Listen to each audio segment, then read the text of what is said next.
కర్కాటక రాశి. ఈ రాశి వారికి ఈరోజు కొంత అనుకూలంగా చెప్పుకోవచ్చును. ప్రయత్నాలు ఫలిస్తాయి.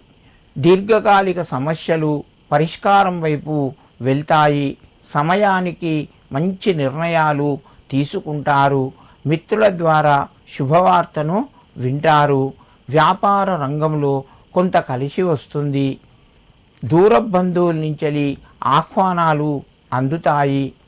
నిర్ణయాల లోపల మార్పులు చేర్పులు సమయానికి ఎక్కువగా జరిగే అవకాశం ఉన్నది. కర్కాటక రాశి వారు ఈరోజు రామచంద్రస్వామికి కొంత పులిహోర కలిపి నివేదన చేయండి. మీకు కొంత అనుకూలంగా ఉంటుంది. సింహరాశి. ఈ రాశి వారికి ఈరోజు మధ్యమ స్థాయిగా చెప్పవచ్చును. దూరం నుంచి శుభవార్తను వింటారు. ఖర్చులు కూడా పెరిగే అవకాశాలు ఉన్నాయి.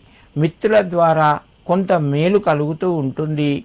ఆకస్మిక ధనలాభం కలిగే అవకాశాలు కూడా కొన్ని సందర్భాలలో మీకు కలుగుతాయి. ధనలాభాన్ని పొందుతారు.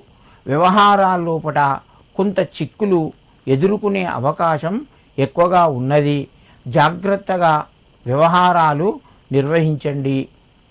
సింహరాశి వారు ఈరోజు శ్రీ రామచంద్రస్వామి అష్టోత్తర నామాలు చదువుకొని మీ పనులు ప్రారంభించండి. మీకు మరింత శుభయోగం కలుగుతూ ఉంటుంది. కన్యారాశి. ఈ రాశి వారికి ఈరోజు ఆర్థిక వ్యవహారాల లోపల కొంత ఇబ్బందికరంగా ఉంటుంది. కుటుంబ సభ్యుల యొక్క సహకారము మధ్యమ స్థాయిలో ఉంటాయి. నూతన ప్రయత్నాలు కొంత ముందుకు వెళ్తాయి. వ్యాపార రంగంలో మీరు కొన్ని నిర్ణయాలు తీసుకోవలసి వస్తుంది. దానివల్ల మీరు మాట పడతారు.